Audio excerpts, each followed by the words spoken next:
नमस्कार विद्यार्थियों। आज हम बीए फर्स्ट ईयर का सेकंड सेमेस्टर हिंदी साहित्य पुस्तक का नाम कहानी संग्रह। इस पुस्तक में ग्लोबल गांव के देवता उपन्यास में जो समस्याएं हैं आदिवासियों की, उन समस्याओं का अध्ययन करेंगे। लेकिन उस समस्या का अध्ययन हम इस प्रश्न के माध्यम से करेंगे कि ग्लोबल गांव के देवता उपन्यास में रणेंद्र सिंह ने आदिवासियों की किन किन समस्याओं को उठाया है।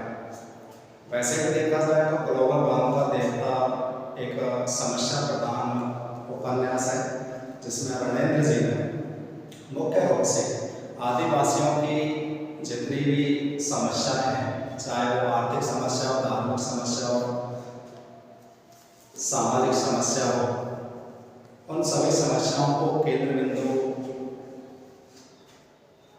मानते हुए, केंद्र बिंदु के रूप में रखते हुए इस उपन्यास में आदिवासियों की जो समस्याएं हैं उनको देखा है।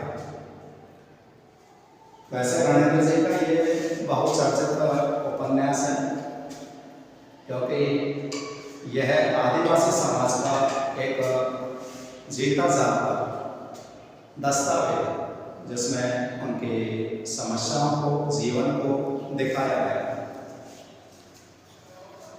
आदिवासी समाज की संस्कृति का एक डॉक्यूमेंट्स है, जिसमें आदिवासियों की संस्कृति को, भाषा को, रीति रिवाज को, परंपरा को, सभी को चित्रित किया है। रणेंद्र सिंह ने भी इसमें देखें तो आग और धातु की खोज करने वाली, आग और धातु की खोज करने वाली और धातु को पिघलाकर आकार देने वाली कारीगर असुर जाति की सभ्यता, संस्कृति, मिथक और मनुष्यता को सभी ने माना। उनके आदिवासी समाज को ग्लोबल गांव के देवता, जिनमें कृषि अधिकारी है, सैन्य अधिकारी है, राजनेता है, सरकार है, प्रशासन है, ठेकेदार है, जमींदार है, इन सभी लोगों ने आदिवासियों के हृदय को छलनी कर दिया अपनी शोषणवादी प्रवृत्ति के कारण। यहाँ तक कि इन्हें अपना घर भी छोड़ना पड़ा, बेघर होना पड़ा। और इसका मुख्य कारण ग्लोबल गांव के देवताओं की करतूत, जिनके कारण आज आदिवासियों को इन समस्याओं से जूझना पड़ा। इन आदिवासियों की जो समस्या है उनको हम निम्न बिंदुओं के माध्यम से समझ सकते हैं। समस्या जैसे कृषि की समस्या,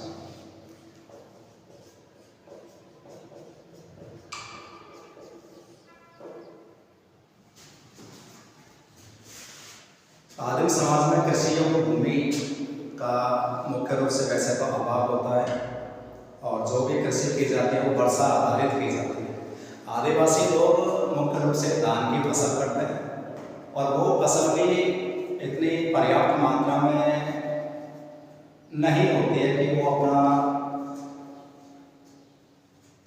जीवन लंबे समय तक बिता सके। हम कह सकते हैं कि जो फसल उत्पन्न होती है वो बहुत कम होती है, लगभग 2-3 महीने में ही उनका जो राशन होता है, खाद्य सामग्री होती है, फसल होती है, वो समाप्त हो जाती है।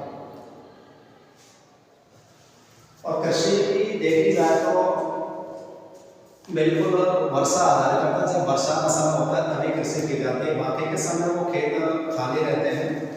अतः कृषि की जो समस्या है उसमें इनके पास पर्याप्त संसाधन नहीं है। कृषि के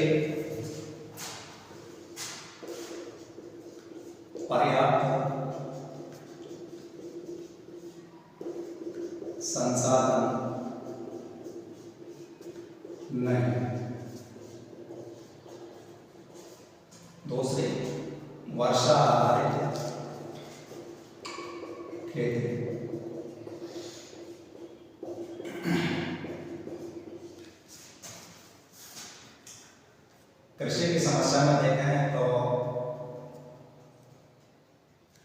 फसल का, खाद्यान्न का, खाद्यान्न की कम पैदावार,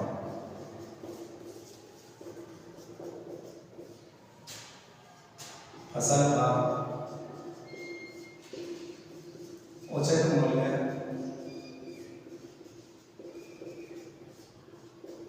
न मिलना।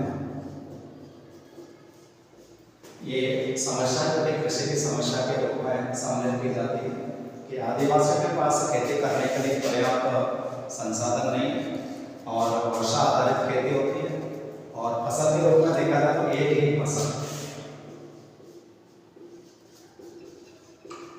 फसल की खेती, अर्थात धान की फसल, अर्थात धान की खेती की जाती है।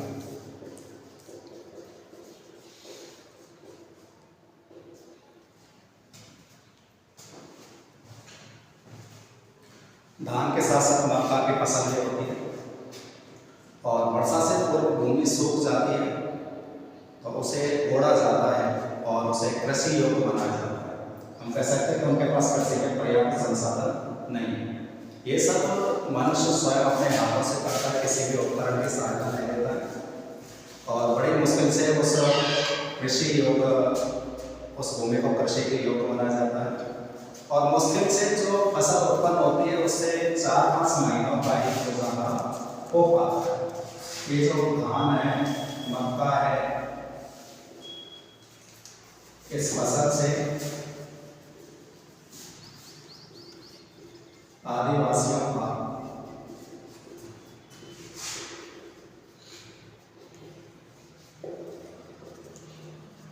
केवल 4-5 माह का ही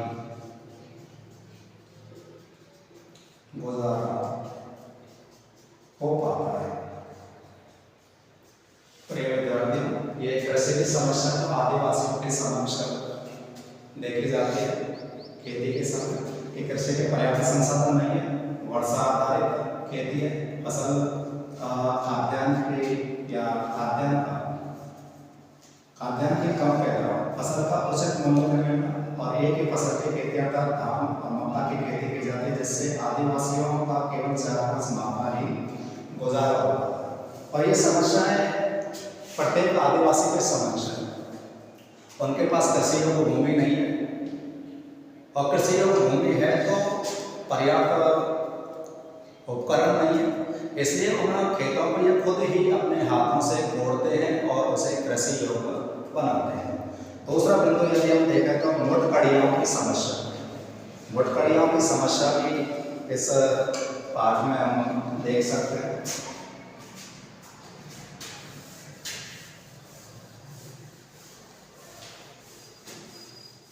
ये आदिवासियों की प्रमुख समस्या है मुठकड़ियों की समस्या। दूसरा है मुठकड़ियों,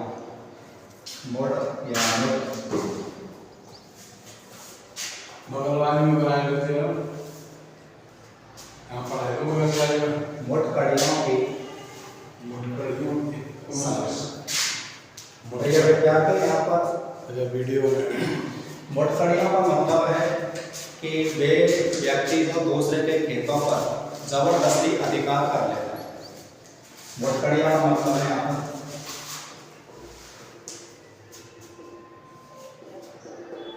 पर वे व्यक्ति जो दूसरों के खेतों पर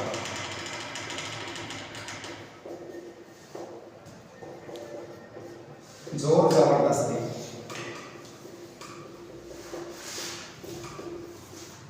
अपना अधिकार जमा लेते हैं।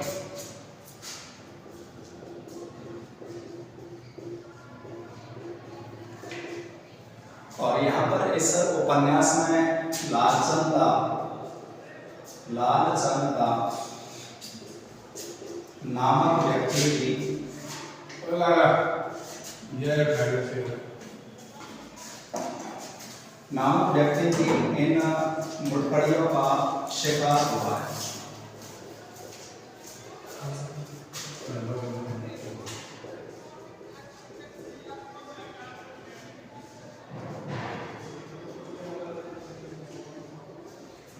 हम कह सकते हैं कि लालचंद गांधी ने अभी तो उस गांव में रहने वाले जितने भी आदिवासी समुदाय के लोग हैं उन सभी को इन मुठभेड़ों ने प्रभावित किया, उनके खेतों पर जबरदस्ती अधिकार जमा लिया।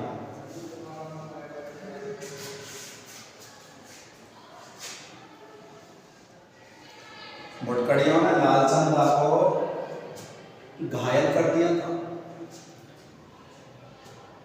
यहाँ तक कि आदिवासी समुदाय के लोग भी इन मुठभेड़ों से संघर्ष करते हैं, खूनी संघर्ष करते हैं, हिंसा होती है, लेकिन आदिवासी समुदाय के लोग निर्बल होने के कारण उन मुठभेड़ों का सामना करने में असमर्थ हैं, उनका विरोध नहीं कर पाते, मजबूरन उनको वे खेत छोड़ने पड़ते हैं, अन्य किसी दूसरी जगह पर उस कृषि अयोग्य भूमि को कृषि के योग्य बनाते हैं। तो हम कह सकते हैं कि इस उपन्यास में आदिवासियों के समक्ष मुठभेड़ों की समस्या प्रमुख थी। अगली समस्या देखें तो पीने के लिए जो जल की समस्या है, पीने के लिए जल की समस्या।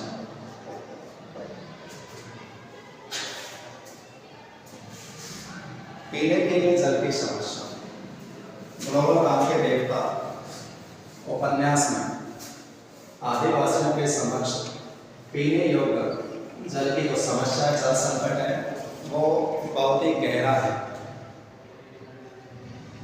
हम कह सकते हैं कि प्रत्येक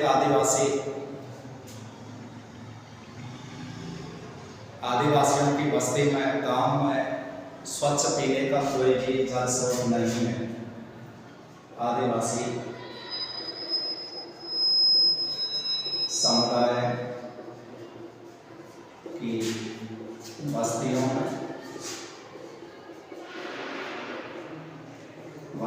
गांवों में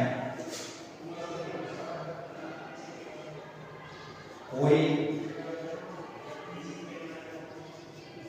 जल का स्रोत नहीं।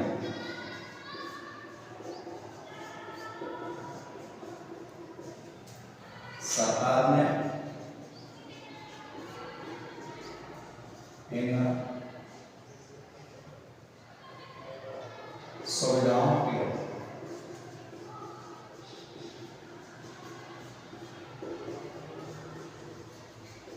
ध्यान नहीं दिया।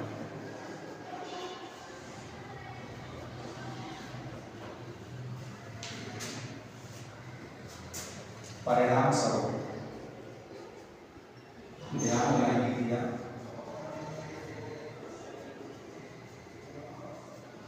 परिणाम स्वरूप इन्हें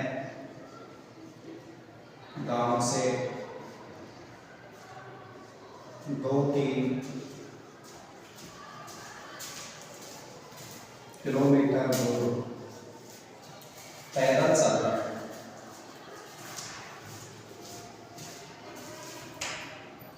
पानी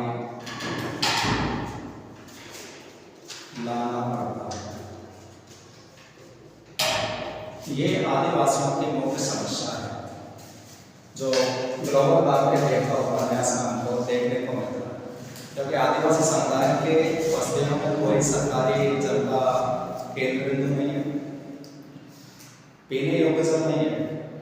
अभी तो पोखरों में, गड्ढों में जो जल भरा हुआ है वो दूषित है, और पानी की उपलब्धता न होने के कारण ये दूषित पानी को पीते हैं, दूषित पानी पीने को मजबूर हो जाते हैं।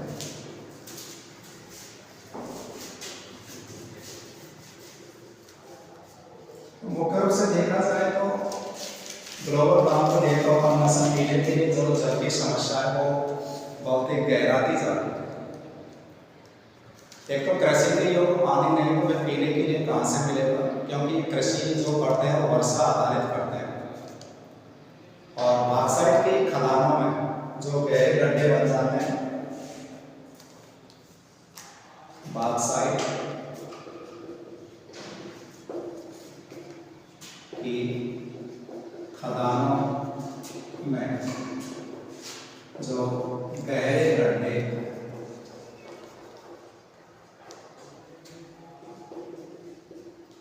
बनते हैं उनमें वर्षा जल एकत्रित हो जाता है।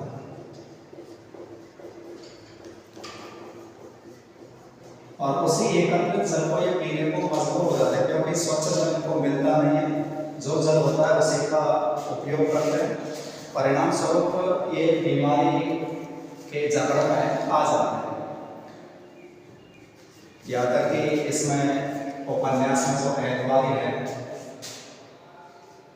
उपन्यास का पात्र, इस उपन्यास का पात्र ऐतवारी जो रसोई का काम करता है, ये बर्तनों को भर करके अपने गांव से 2-3 किलोमीटर दूर जा करके उन बर्तनों को साफ करता है। जब वापस लौट के आता है तो उनको पानी से भर करके वापस लाता है।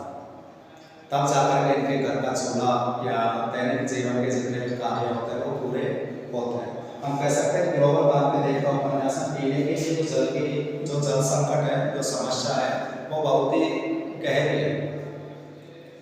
परंतु सरकार का इस समस्या की ओर कोई ध्यान नहीं। इनका ध्यान तो केवल इन आदिवासी समुदाय के लोगों को विस्थापित करना है, हटाना है, खदेड़ना है, केवल अपने स्वार्थ की पूर्ति के।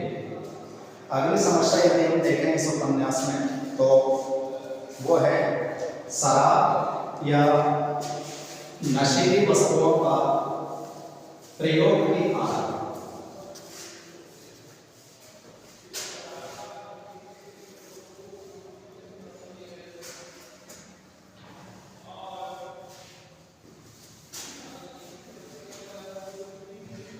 चौथी विशेषता है मादक द्रव्य पदार्थों के उपयोग की आदत।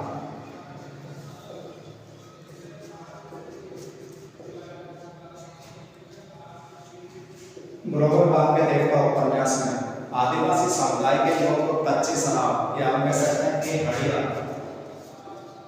ये कच्ची शराब या हड़िया का प्रयोग करते हैं।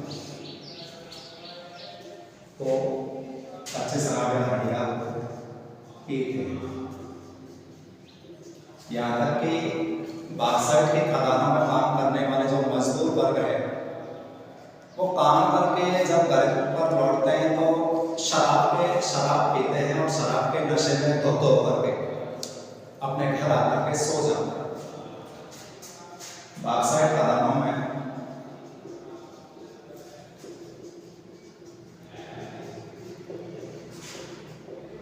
कार्य करने वाले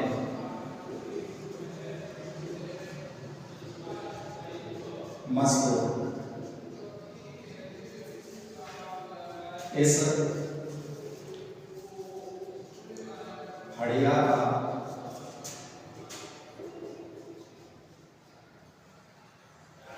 को जमकर पीते हैं,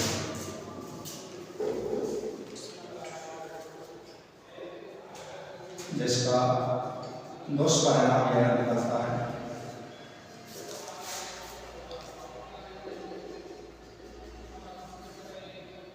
जिसका दुष्परिणाम यह होता है कि ये शारीरिक रूप से कमजोर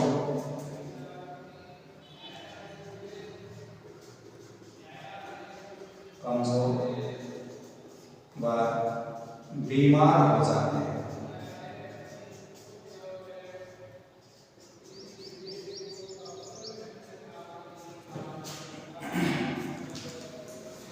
समाज के जो ठेकेदार होते हैं, जमींदार होते हैं, जो व्यापारी होते हैं, वो इन आदिवासी समुदायों की बस्तियों के मध्य में शराब की दुकान खोलते हैं, क्योंकि उनको पता होता है कि ये मजदूर वर्ग है। ये मजदूर वर्ग जब काम करते हैं, हाड़ तोड़ मेहनत करते हैं, तो अपने दर्द को, दुख को मिटाने के लिए शराब को पीते हैं, कच्चे शराब का सेवन करते हैं। आदिवासी समाज के लोग महुआ, ये महुआ की शराब होती है, इसको कच्चे शराब कहते हैं, महुआ की शराब, जिसको हम हड़िया भी कहते हैं। इस शराब को हड़िया भी कहते हैं। इस हड़िया का जमकर प्रयोग करते हैं, शादी हो, त्योहार हो, उत्सव हो, है ना। आदिवासी समुदाय में शादी, त्योहार, उत्सव, है ना, धार्मिक उत्सव के समय इस महुआ के शराब का जमकर प्रयोग करते हैं।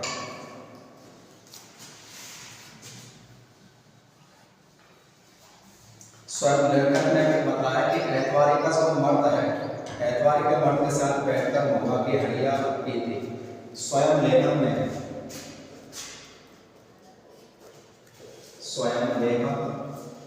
ने ऐतवारी के पति के साथ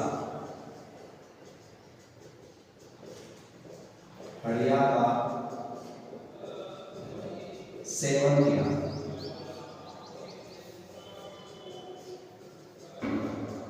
कह सकते हैं कि इस हड़िया नाम की जो शराब होती है, जो नशीला द्रव्य पदार्थ है, इसका प्रयोग करना आदिवासियों के लिए एक आम बात थी।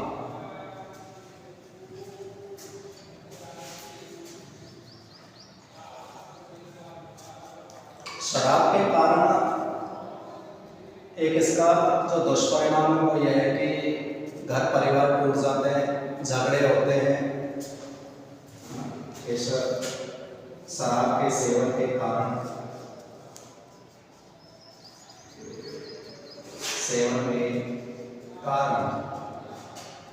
परिवार में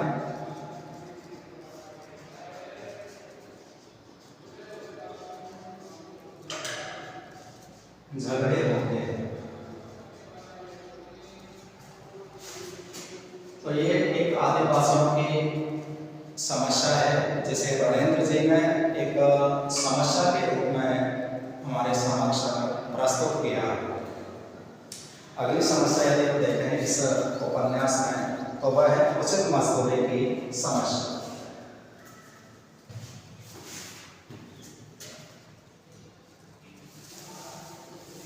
उचित मजदूरी की समस्या।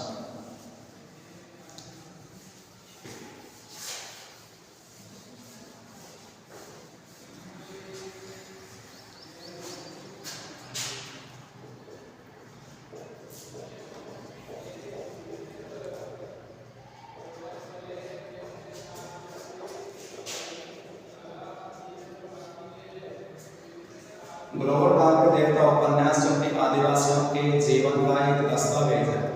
आदिवासियों की संस्कृति, रहन सहन आदि को बड़ा ही सचित्र रूप से वर्णित किया गया है। और यहाँ पर आदिवासियों की जो समस्या है उसको रणेंद्र जी ने बताया कि आदिवासी समुदाय के लोगों को काम के बदले आदिवासी मजदूरों काम के बदले पर्याप्त मात्रा में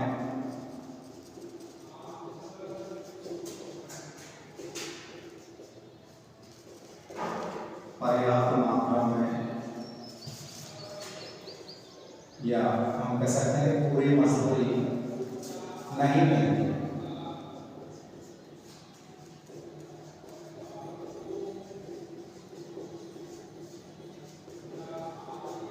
इसका प्रमुख कारण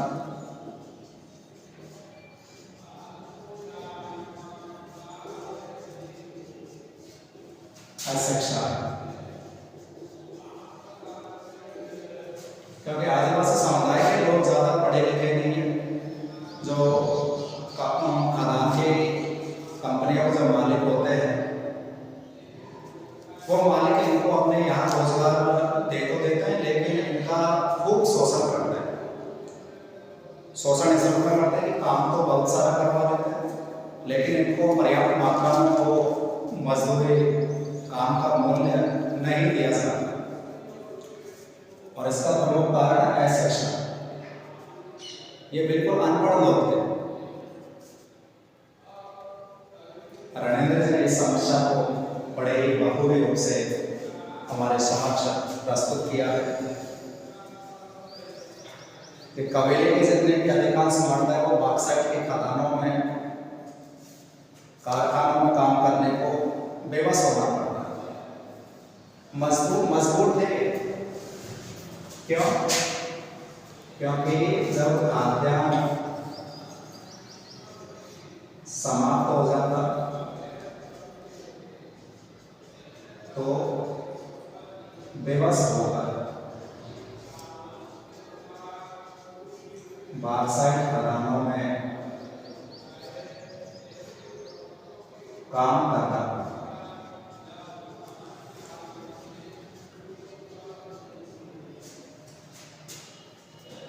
कम मजदूरी पर भी ये काम करने को तैयार हो जाते हैं।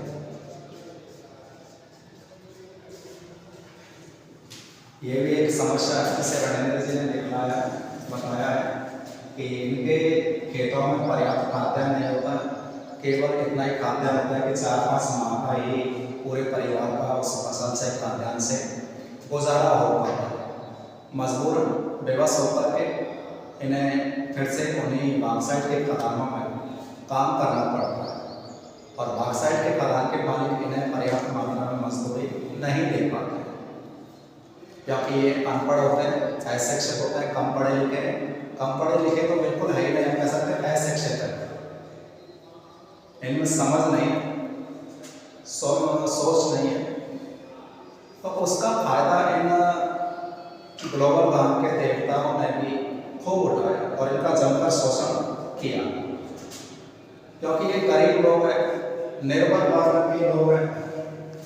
पर्याप्त मात्रा में धन नहीं मिलने का कारण है निर्बलता।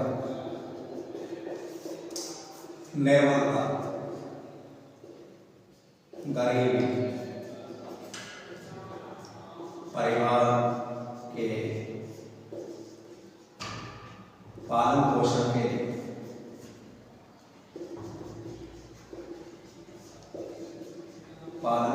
के लिए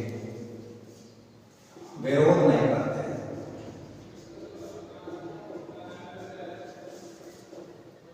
विरोध नहीं करते हैं, जिसका ये बॉक्साइट के जो खदान मालिक है उसका खूब लाभ उठाते हैं और इनका जमकर शोषण करते हैं।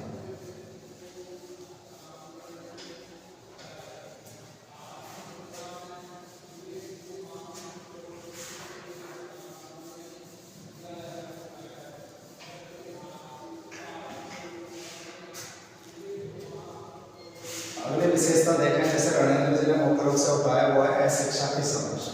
अशिक्षा की समस्या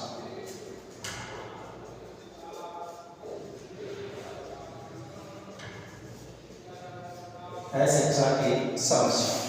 रणेंद्र जी ने बताया था कि आदिवासी समुदाय के गांव बस्तियों में शिक्षा के संसाधन नहीं। यदि स्कूल है, विद्यालय है, तो वहां पर पर्याप्त मात्रा में शिक्षक नहीं है। और यदि इन आदिवासी समुदाय के लोगों को विद्यालयों में प्रवेश दे दिया भी जाए, वैसे तो इनको प्रवेश मिल ही नहीं पाता, क्योंकि गांव के जो देवता हैं, जो स्वार्थी प्रवृत्ति के जो लोग होते हैं, वो आदिवासी समुदाय के लोगों को प्रवेश ही नहीं दे पाते। और यदि उनको प्रवेश दे दिया भी जाए, विद्यालय खोल भी दिए जाए, तो वहाँ पर पर्याप्त मात्रा में शिक्षक भी नहीं है। ये इस अशिक्षा का प्रमुख कारण है। लेखक स्वयं आदिवासी परिवार से है। इस पाठ में रणेंद्र जी ने बताया कि लेखक स्वयं आदिवासी परिवार से है और उसने स्वयं पाटन पाठ के आवासीय विद्यालय में प्रवेश हेतु परीक्षा में दी थी, किंतु प्रवेश नहीं मिला सका। इस समस्या को बताया कि गांव आदिवासी गांवों में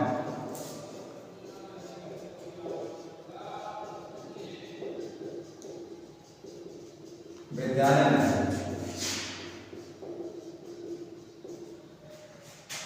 पर्याप्त शिक्षक नहीं,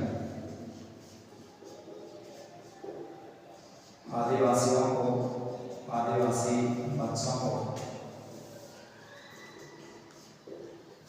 विद्यालय में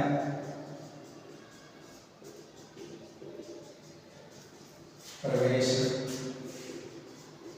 नहीं दिया जाता।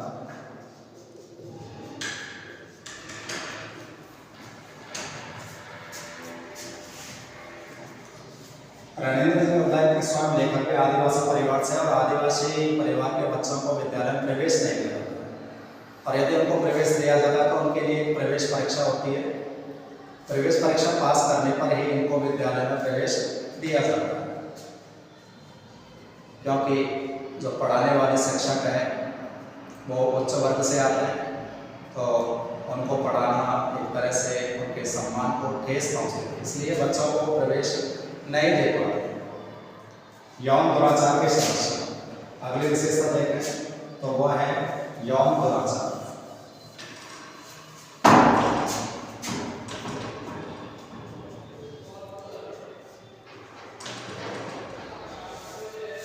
यौन दुराचार की समस्या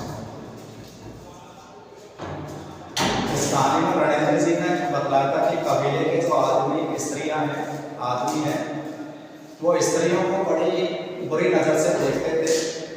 कुछ युवक और कबीले के जो व्यक्ति हैं वो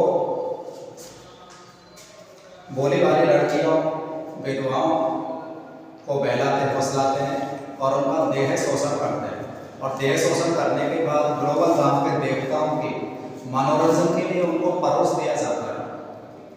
एक तरह से इस उपन्यास में देखा जाए तो आदिवासी समुदाय की जो स्त्रियां होती हैं वो स्त्रियां बड़ी पीड़ित दुखी होती है।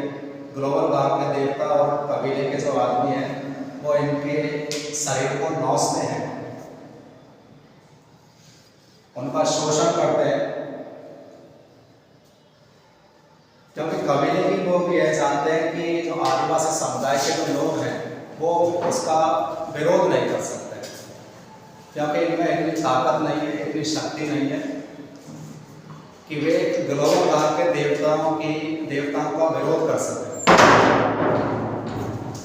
अतः हम कह सकते हैं कि यौन दुराचार की समस्या को रणेंद्र जी ने इस उपन्यास में बड़े ही वास्तविक रूप में दिखाया। फिर अवैध संतानों की समस्या, अगली जो विशेषता है वो है अवैध संतान।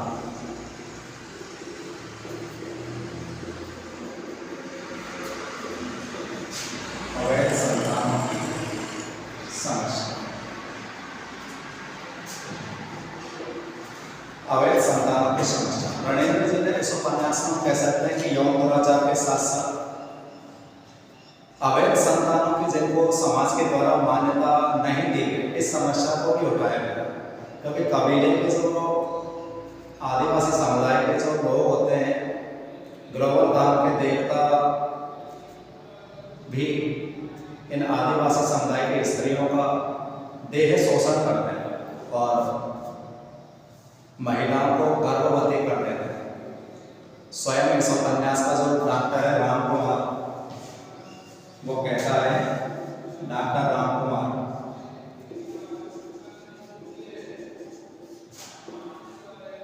उपन्यास का एक पात्र है।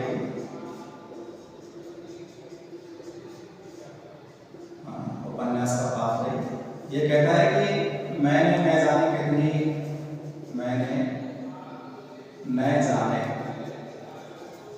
कितनी आदिवासी स्त्रियों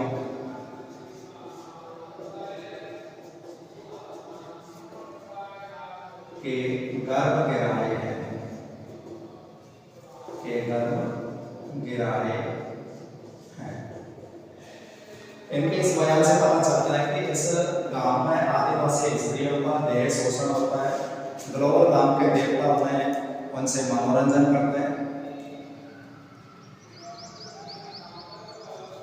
देह को पशुओं की तरह मूसते हैं, जिसका दुष्परिणाम होता है कि आदिवासी स्त्रियां गर्भवती हो जाती हैं और गर्भवती होने के कारण ये उस बच्चे को जन्म तक दे देती है, परंतु संतान को सामाजिक मान्यता नहीं मिलती और जो स्त्रियां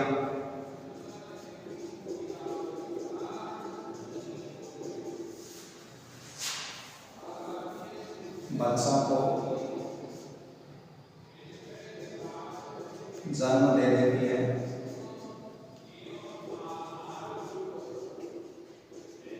समाज उनको मान्यता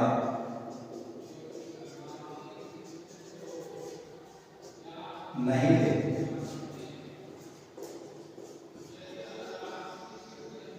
परिणाम स्वरूप वह संतान अवैध मानी जाती है।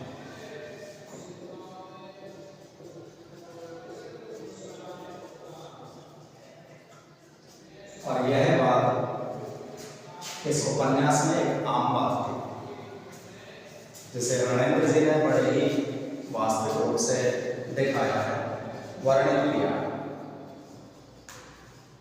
दूसरा है रोजगार की समस्या। अगली जो विशेषता है वह है रोजगार की समस्या।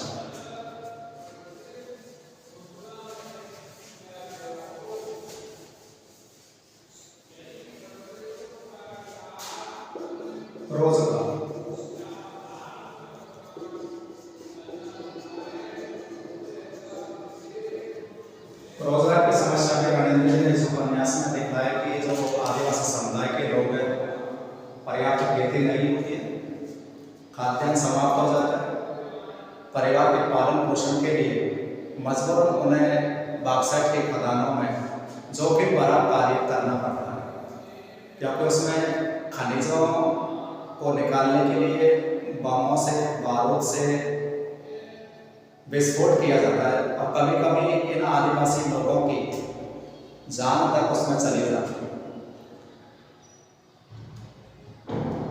क्योंकि मजबूरी में होकर के खाद्यान्न इनके पास पर्याप्त मात्रा में नहीं है, परिवार इनका ज़्यादा बड़ा होता है, वर्षा आधारित खेती की जाती है, तो इनको बॉक्साइट के खदानों में जोखिम भरा कार्य करने को मजबूर होना पड़ता है और कोई रोजगार का साधन इनके आदिवासी कबीलों समुदाय में, गाँव में, बस्तियों में नहीं। इस समस्या को भी रणेंद्र जी ने दिखलाया और यदि बॉक्साइट की रोजगार की समस्या को हल करने के लिए ये क्या है, कम मजदूरी पर काम करने को तैयार हो जाते हैं।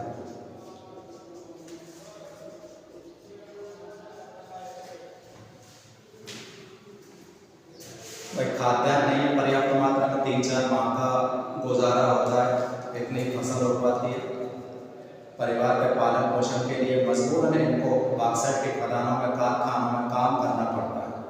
यहाँ तक कि हम कह सकते हैं कम मजदूरी पर काम करने को तैयार हो जाते हैं, जो कि रोजगार की समस्या को बता कि आदिवासी समुदाय के लोगों के लिए परिवार का पालन पोषण करने के लिए इनको कठिन परिश्रम की आवश्यकता होती है, रोजगार नहीं मिलता, यानी कोई स्थायी रोजगार है नहीं, जीवन निर्वाह की समस्या उत्पन्न होती है। इस समस्या को दूर करने के लिए कम मजदूरी पर काम करने को तैयार हो जाता है।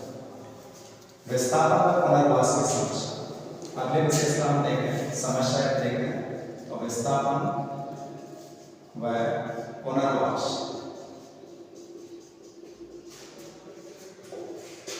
की समस्या। ग्रोवर गांव के देवता उपन्यास में रणेंद्र जी ने इस उपन्यास को मुख्य रूप से दिखाया। विस्थापन आदिवासी समुदाय के लोगों पर किया जाता है, क्योंकि ये ग्लोबल गांव के देवता आकाशचारी और सैटेलाइट आंखों के माध्यम से आदिवासी समुदाय की जो भूमि है उस पर नजर बनाए रखते हैं कि इस क्षेत्र में इनको कितने खनिज संसाधनों की प्राप्ति हो गई, और खनिज संसाधन मिलने पर जो सैन्य टुकड़ी होती है, जो सेना होती है, पुलिस होती है, ये पुलिस के अधिकारी इन समुदाय के लोगों को वहां से खदेड़ते हैं, इनको उस वह क्षेत्र खाली करने के लिए मजबूर किया जाता है। और कभी कभी तो सेना, हम कह सकते हैं प्रशासन और आदिवासी समुदायों के मध्य संघर्ष हो जाता है, और इस संघर्ष में इन आदिवासी समुदाय के लोगों को मजबूरन खदेड़ा जाता है, और ये विवश हो जाते हैं, मजबूर हो जाते हैं किसी दूसरे क्षेत्र पर जाने के लिए। और पुनर्वास इनका किसी दूसरे ऐसे स्थान पर किया जाता है जहाँ पर न तो भोजन की, न पानी की, न रोजगार की, न बिजली की, न सड़क की, हम कह सकते हैं कि जो दैनिक आवश्यकताओं वाली जो सुख सुविधाएं होती है, उन सुख सुविधाओं से रहित इनको कर दिया जाता है, और इनको एक शरणार्थी के रूप में अपना जीवन व्यतीत करना पड़ता है। प्रिय विद्यार्थियों, यदि इस प्रश्न में किसी प्रकार की कोई समस्या हो तो आप अपनी जिज्ञासा को